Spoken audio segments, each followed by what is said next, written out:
Hello children, you are welcome to N Minds arena.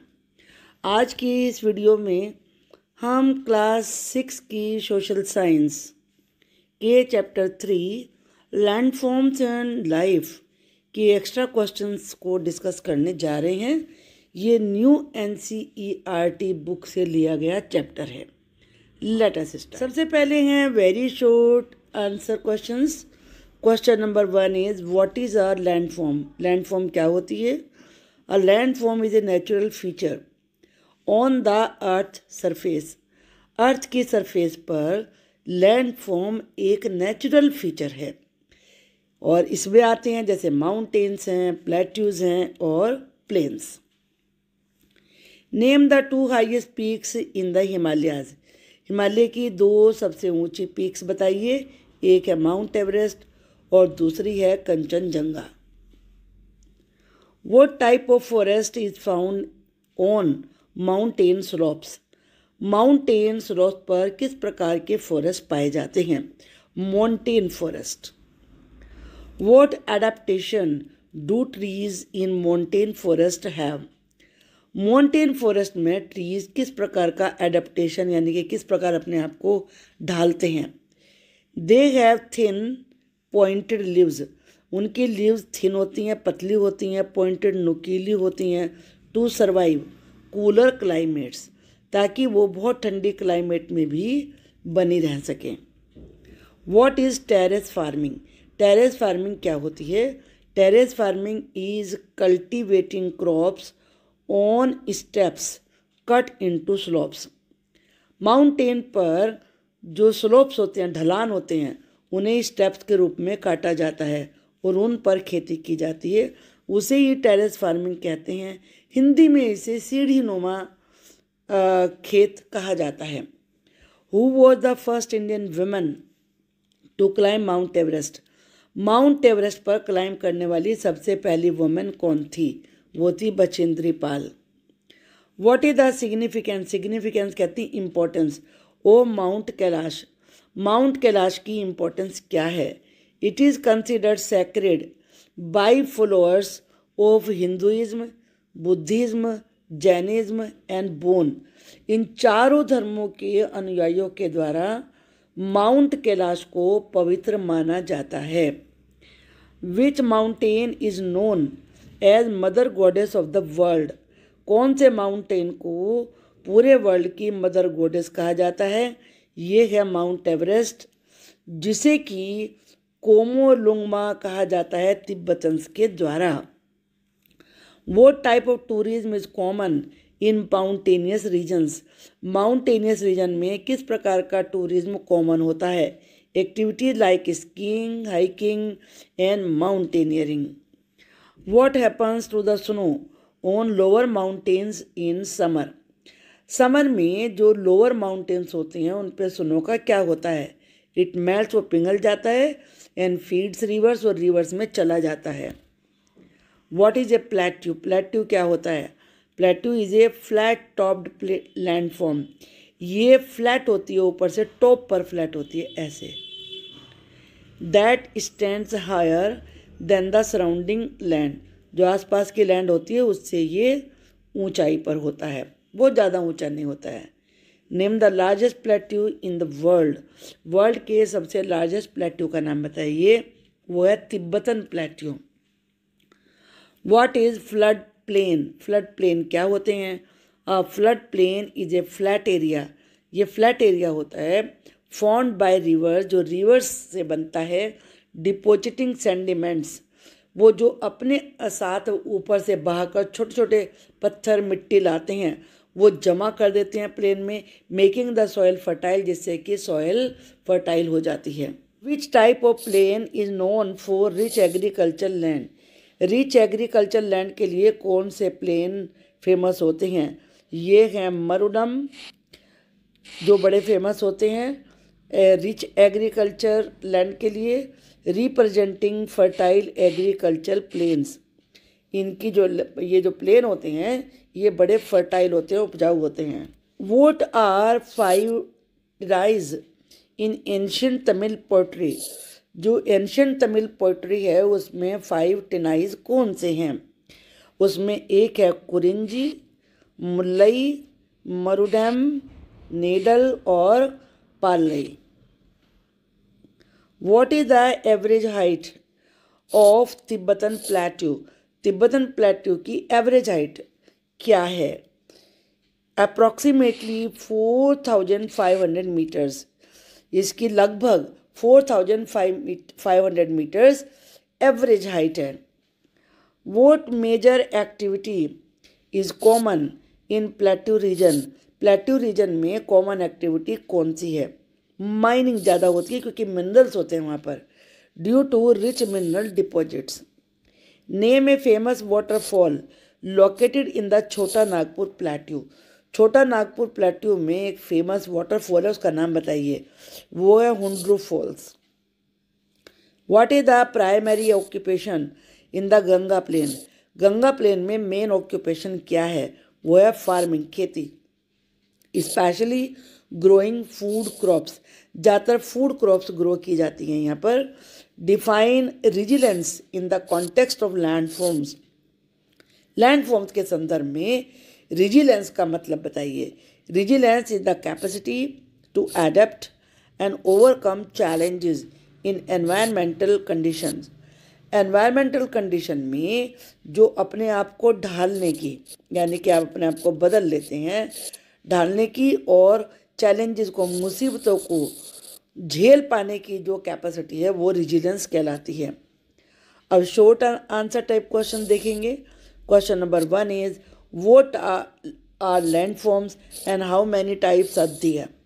Landforms are natural features on the earth surface shaped over millions of years. इन्हें बनने में millions of years लगते हैं through processes like erosion and uplift. ये भूमि का कटाव है, भूमि कहीं से कटती है, कहीं पे ऊपर उठती है, तो इस प्रोसेस के द्वारा लैंडफॉर्म्स बनते हैं। एग्जाम्पल्स हैं इनके mountains, plateaus and plains, each distinct in shape and formation. और ये सभी के सभी अपनी शेप में और बनने में बिल्कुल अलग अलग हैं। There are 3 primary types of landforms. Mainly 3 प्रकार के लैंडफॉर्म्स हैं। Mention mountains which are elevated area, जो ऊंचे उठे हुए एरिया होते हैं, विद हाई पीक्स, और उनकी जो चोटियाँ होती हैं वो ऊंची होती हैं। जो प्लेट्यूज होते हैं विच आर एलिवेटेड एरिया, ये भी एलिवेटेड होते हैं लेकिन इनके जो टॉप्स हैं वो फ्लैट होते हैं। और जो प्लेन्स होते हैं which are large stretches of flat land, इनमें दूर दूर तक फ्लैट लैंड, चपटी समतल लैंड होती है। एडिशनली इसके अलावा deserts are discussed as another type of land forms characterised by their arid conditions. Deserts होते हैं, ये अलग प्रकार की लैंड फॉर्म होती है, और यहाँ पर जो कंडीशंस होती हैं वो एरिड होती हैं। एरिड का मतलब होता है ड्राई। तो यहाँ तीनों की इनकी फॉर्मेशन दी गई है इस जगह पर। ये माउंटेन्स हैं, ये प्लेट्यू हैं और ये प्लेन हैं।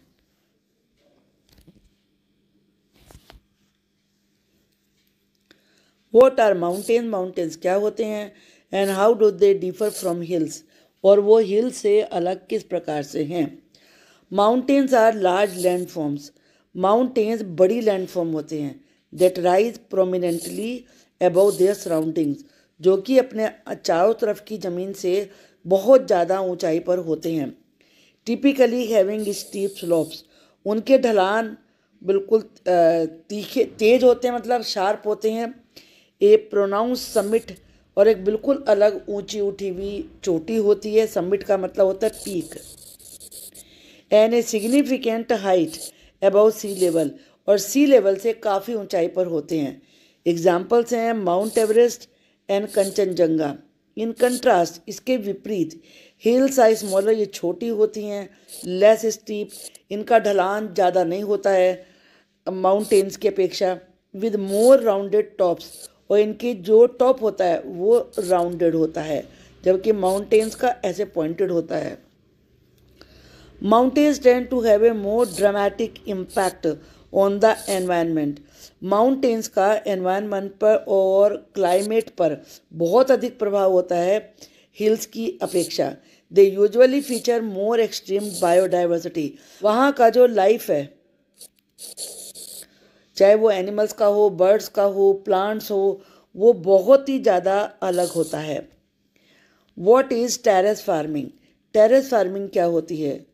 Y is it use in mountains? इसे माउंटेन्स में ही क्यों यूज़ किया जाता है? Terrace farming involve the creation of stepped areas on mountain slopes. Mountain slopes पर सीढ़ी नुमा एरिया बनाया जाता है for agriculture. This method is use in mountainous region. इस मेथड को माउंटेन वाले रीजन में यूज़ करते हैं। वेयर द टेरेन, टेरेन से मतलब एरिया या रीजन से है, is too steep for traditional farming. जहाँ पे एरिया बहुत ढलान वाला होता है और खेती वैसी जगह पर नहीं की जा सकती, तो वहाँ सीढ़ियाँ बना के खेती करते हैं। टेरेसिस से क्या फ़ायदा होता है? प्रिवेंट इरोजन, वो भूमि के कटाव को रोकते हैं। एंड सरफेस रन ऑफ, और जो सरफेस है, ऊपरी सतह है, वो बहकर आगे नहीं चली जाती। मैक्सिमाइजिंग वाटर रिटेंशन, उससे वाटर रुक जाता है। And allowing crops like rice barley to be cultivated, और वहाँ पर राइस और बार्ली जैसी खेती की जा सकती है, ये फसलें उगाई जा सकती हैं। This technique is essential in areas like north India. ये टेक्निक नॉर्थ इंडिया जैसे एरियाज में ज़रूरी होती है। Where flat land is scarce, जहाँ फ्लैट लैंड तो बहुत कम है। Making it a critical adaptation for sustaining agriculture productivity, जहाँ एग्रीकल्चर प्रोडक्टिविटी को, उत्पादकता को बनाए रखने के लिए इस प्रकार से खेती को ढालना जरूरी होता है। ये यहाँ पर एग्जाम्पल दिया गया है टेरेस फार्मिंग का। ये माउंटेन है और यहाँ पर इस प्रकार से ये नीचे नीचे सीढ़ियाँ काट के बनाते हैं। शुरू में थोड़ा सा रेज रखते हैं ताकि मिट्टी और पानी बहकर ना जाए। What is a plateau? Plateau क्या होता है? Name two examples. A plateau is an elevated area, ये ऊपर उठा हुआ एरिया होता है, विद ए फ्लैट टॉप, और टॉप पे ही जैसे मैंने बताया फ्लैट होता है। स्टीप साइड, जो इसकी साइड होती है वो ज़्यादा ही ढलान वाली होती हैं। That rise sharply above surrounding land, जो कि ज़मीन से बिल्कुल एकदम तीखे से, यानी कि बिल्कुल सीधी ऊपर उठती हैं। Two example mention are Tibetan plateau है, refer to as the roof of the world, जिसे रूफ ऑफ द वर्ल्ड कहा जाता है। क्यों कहते हैं? Due to its high elevation, क्योंकि ये ऊंचा बहुत है। And the Deccan plateau in India, और इंडिया में डेक्कन प्लेट्यू है, known for its rich volcanic soil, क्योंकि यहाँ की जो सॉइल है वो वॉल्केनिक है, वॉल्केनो से बनी है। Plateaus are significant for the unique ecosystem. Plateau अपने अनोखे इकोसिस्टम के लिए बहुत महत्वपूर्ण है। Are often rich in minerals, क्यों? क्योंकि ये मिनरल्स में बहुत रिच होते हैं, यहाँ पर बहुत मिनरल्स पाए जाते हैं। Making them important geographical features, और इस प्रकार से ये जोग्राफिकल फीचर्स के लिए बड़े इंपॉर्टेंट है। Why are plateaus called store houses of minerals? Plateaus को मिनरल्स का स्टोर हाउस क्यों कहते हैं? Plateaus are often refer to as store houses of minerals because their geological formations typically contain abundant mineral deposits.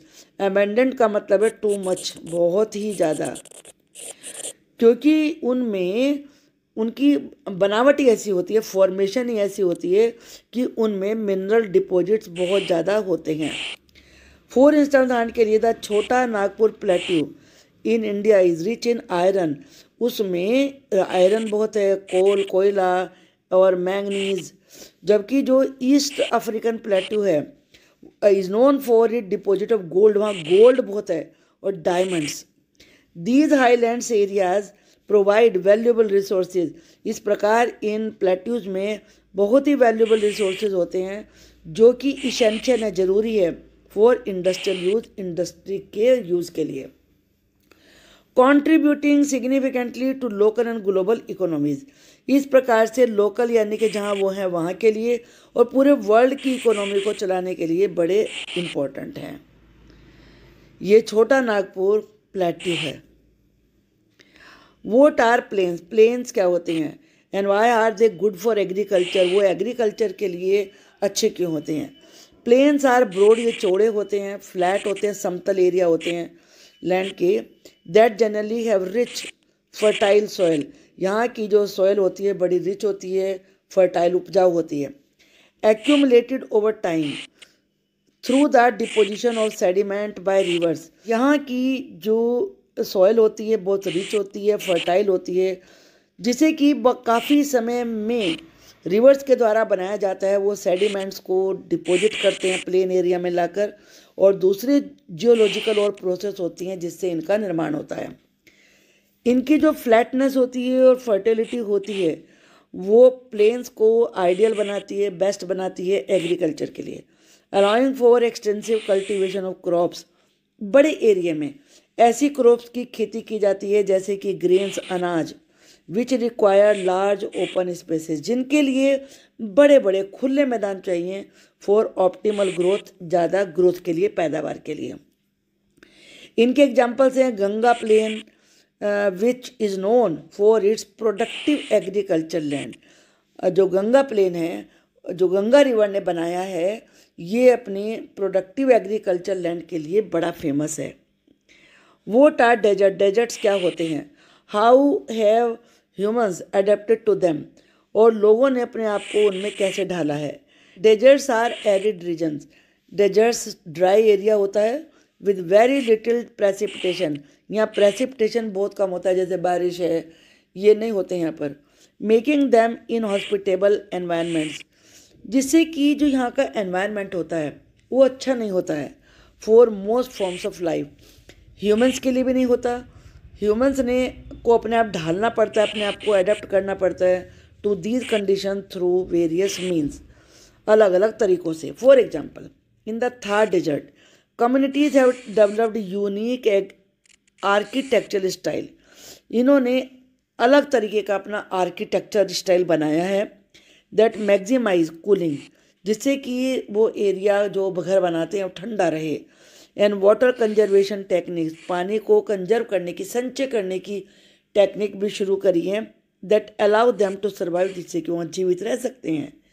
फिर है cultural adaptations include the development of nomadic life style, उनका life style nomadic यानी घूमते रहते हैं एक जगह दूसरी जगह पर, which enable people to move in search of resources, जहाँ ज़्यादा रिसोर्सेज होते हैं, जहाँ उन्हें खाने पीने के लिए चीज़ें मिल जाती है, वहाँ अपना घर लेके चले जाते हैं। गाड़ियों में आपने देखे भी होंगे, गाड़ी में इनके घर बने हुए होते हैं। व्हाट इज स्नो, स्नो क्या होता है, how does it affect mountain life, ये माउंटेन लाइफ को कैसे प्रभावित करता है। Snow is water falling as a solid water, snow एक सॉलिड रूप में गिरता हुआ पानी के फ्लैक्स होते हैं, forming a white blanket at high altitude, ऊंची ऊंची हाइट्स पर, ऊंचाई पर उसकी भी चादर सी बन जाती है। वेयर इट्स कोल्ड इनफ, जब बहुत ठंडा होता है, अनलाइक रेन और हेल इन लोअर एरियाज, ये बारिश की तरह से या ओलों की तरह से नहीं होता जो कि लोअर एरियाज में गिरते हैं। In mountain like the Himalaya, जो हिमालय जैसे माउंटेन है, स्नो कवर्स पीक्स, स्नो उनकी जो चोटी होती है वहाँ उन्हें पूरा कवर कर देता है। मेल्टिंग इन समर, समर में ये स्नो पिघल जाती है टू फीड रिवर्स, और जैसे गंगा जैसी जो रिवर हैं उसमें पानी बह के चला जाता है। सपोर्टिंग लाइफ, जिससे लाइफ को सपोर्ट मिलता है। एट हायर एल्टीट्यूड, जो ज़्यादा ऊंची जगह है, इट स्टेज परमानेंट, वहाँ पानी जमा ही रहता है, वो नहीं मेल्ट होता। मेकिंग पीक स्नो कवर, जिससे कि जो चोटियाँ होती हैं वो स्नो से हमेशा कवर रहती हैं। दिस अफेक्ट्स माउंटेन लाइफ, इससे माउंटेन लाइफ प्रभावित हो जाता है। By limiting farming to valleys, और जो खेती है वो केवल वैलीज में ही की जा सकती है या टेरेस पर की जाती है। And attracting tourist for skiing, और लोग इन जगहों पर आकर्षित होते हैं जो माउंटेन रीजन के स्पोर्ट्स हैं, जैसे skiing. As in north India, snow's beauty and water supply make it vital, जो स्नो की ब्यूटी है और वाटर सप्लाई है वो इसे बहुत इम्पोर्टेंट चीज़ बना देता है। Though it poses challenges like avalanches, avalanches जैसे चैलेंजेस वहाँ पर मुसीबतें हमेशा बनी रहती हैं, यानी कि जो जमी वो बर्फ़ है वो तो नीचे सरक कर आ जाती है, उसे एवेलेंच कहते हैं। Why are waterfalls common on plateaus? Plateau में वाटरफॉल आम बात क्यों होते हैं? Waterfalls are common on plateaus because their steep slope, जैसा मैंने बताया कि जो प्लेट्यू होता है उनका एकदम से उठान होता है, फिर फ्लैट होती है, फिर ऐसे। तो जब यहाँ पर पानी बर्फ़ जमा होगी या गिरेगी तो वो पानी एकदम से नीचे आता है, और यही तो वाटरफॉल होता है।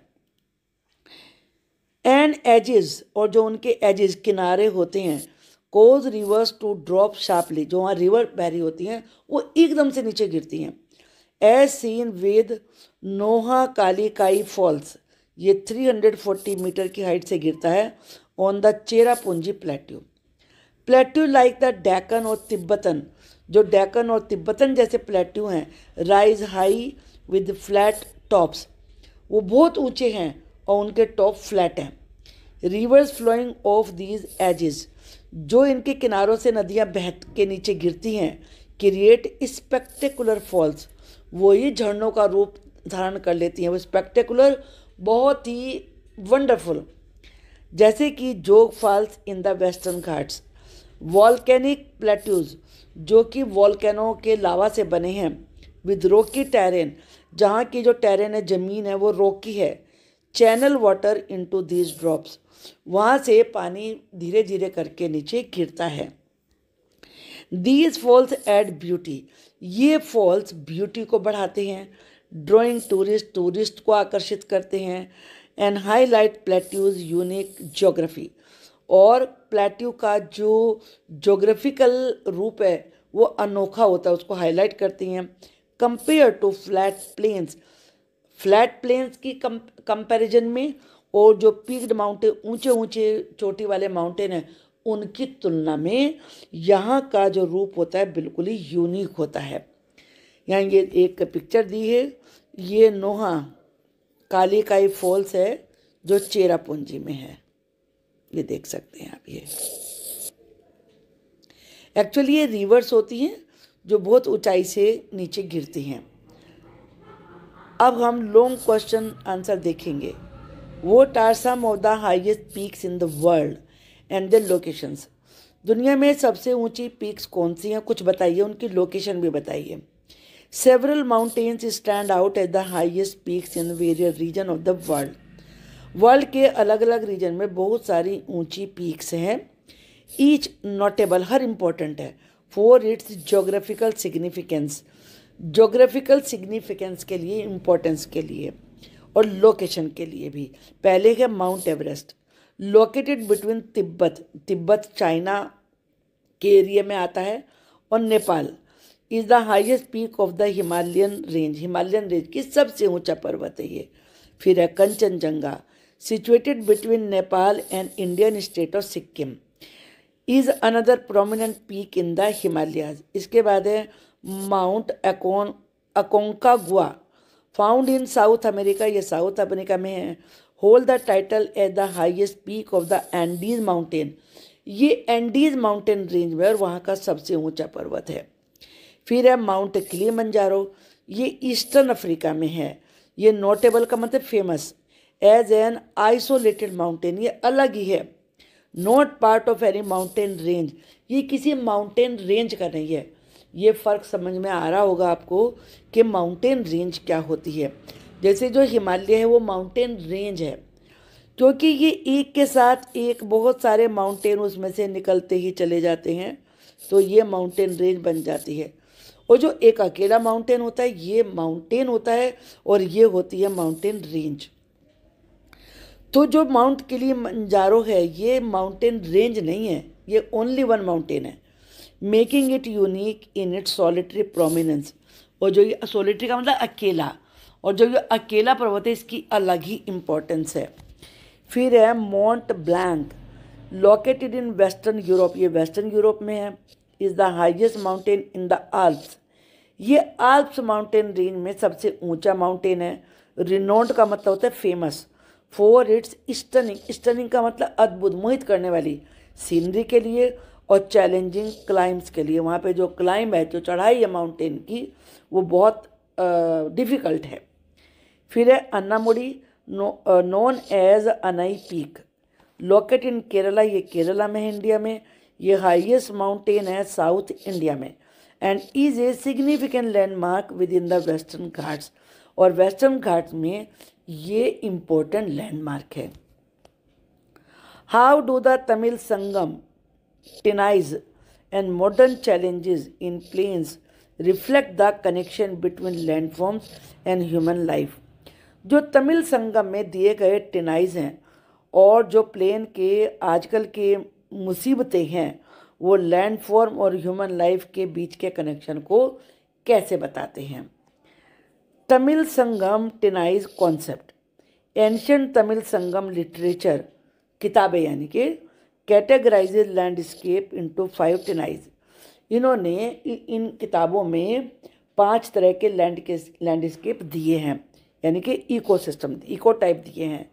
Each associated with specific life style, जहाँ का अलग अलग लाइफ स्टाइल है और इकोनॉमिक एक्टिविटीज़ हैं। चलिए पहले पढ़ते हैं कुरिंजी। कुरिंजी का मतलब है mountains. Associated with hunting, associated का मतलब है कनेक्टेड, ये हंटिंग से और गैदरिंग से कनेक्टेड है। रिफ्लेक्टिंग द चैलेंजेस, और जो उनकी ऐसे लैंड एरिया में जिस प्रकार की मुसीबतें होंगी, लाइफ स्टाइल होगा।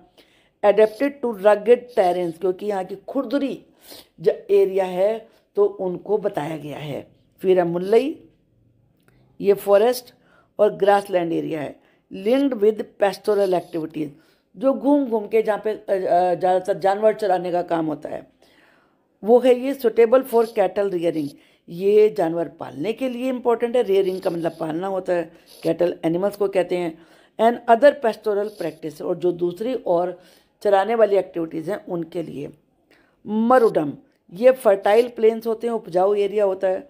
फोकस्ड ऑन इंटेंसिव एग्रीकल्चर, यहाँ एग्रीकल्चर बहुत ज़्यादा होती है। Exemplified by the extensive farming activities, जैसे कि गंगा के प्लेन में बहुत दूर दूर तक खेती की जाती है। फिर है नेडल, ये कोस्टल होते हैं, समुद्र के किनारा। कनेक्टेड टू द फिशिंग, ये फिशिंग से और सॉल्ट एक्सट्रैक्शन, नमक बनाने से कनेक्टेड हैं। Indicating the economic reliance on coastal resources, और इस प्रकार से इससे पता चलता है कि कोस्टल रिसोर्सेज पर किस प्रकार से इकोनॉमी डिपेंड करती है। फिर है पालई, ये डेजर्ट होते हैं। Describe with themes of travel and endurance, यहाँ ट्रैवल और सहनशीलता ज़्यादा चाहिए। Suitable for nomadic life style, nomadic life style यानी कि जहाँ मिला वहाँ चले गए अपना घर उठा के, तो वो नोमैडिक लाइफ स्टाइल है। As seen in arid regions like the Thar desert. Challenges in modern plains, अब जो आजकल के प्लेन्स हैं वहाँ क्या चैलेंजेस हैं। पॉपुलेशन का प्रेशर है। The Ganga plain supports a massive population, Ganga plain में बहुत ज़्यादा पॉपुलेशन है। स्ट्रेनिंग नेचुरल रिसोर्सेज, जिससे नेचुरल रिसोर्सेज ख़त्म हो रहे हैं। Necessitating efficient land and water management, और ये नेसेसरी हो गया है कि लैंड का और वाटर का ठीक से मैनेजमेंट किया जाए। पॉल्यूशन दूसरी समस्या है। Industrial activities and urban waste, एक तो इंडस्ट्रियल एक्टिविटीज़ हैं और फिर ऊपर से जो वेस्ट कूड़ा निकलता है शहरों का, contribute to pollution in rivers, उससे रिवर्स में पोल्यूशन बढ़ रहा है। अफेक्टिंग बोथ एग्रीकल्चर, जिससे एग्रीकल्चर भी प्रभावित हो रही है और फ्रेश वाटर रिसोर्सेज भी। इसके बाद है major effects of landforms on human occupation, जो मेजर लैंडफॉर्म्स हैं उनका आदमियों के ऑक्यूपेशन व्यवसाय पे क्या असर पड़ता है। Mountains often associated with forestry, ज़्यादातर जो माउंटेन्स हैं वो फॉरेस्ट्री जंगलों से, माइनिंग से, टूरिज्म से जुड़े हुए होते हैं।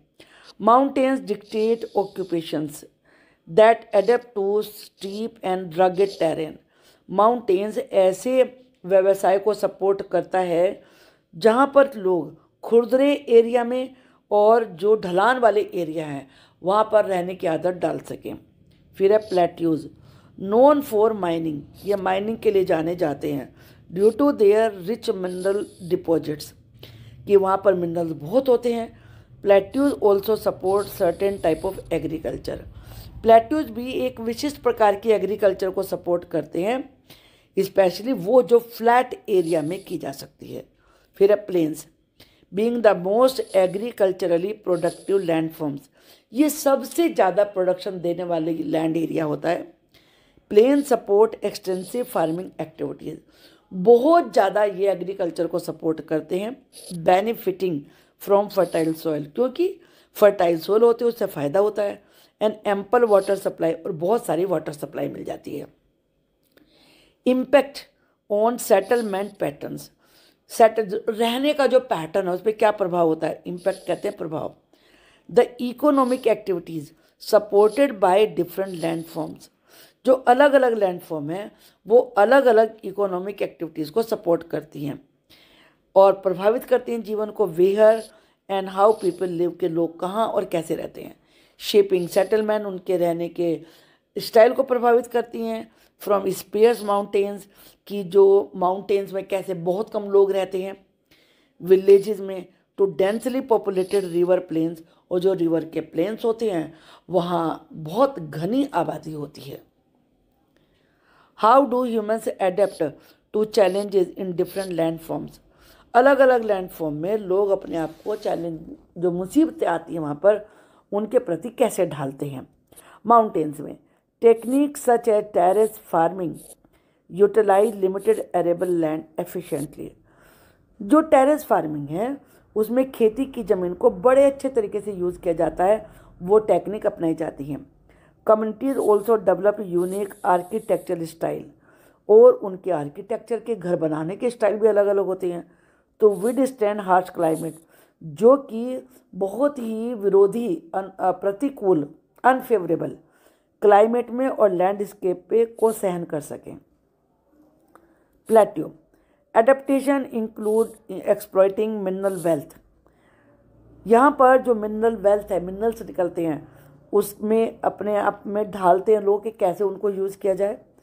Adjusting agriculture practice, agriculture practice को अपनाते हैं जो कि वो खेती जो कम फर्टाइल लैंड में की जा सके। प्लेन्स एडवांस्ड इरिगेशन, यहाँ पे जो सिंचाई का तरीका है बहुत एडवांस होता है।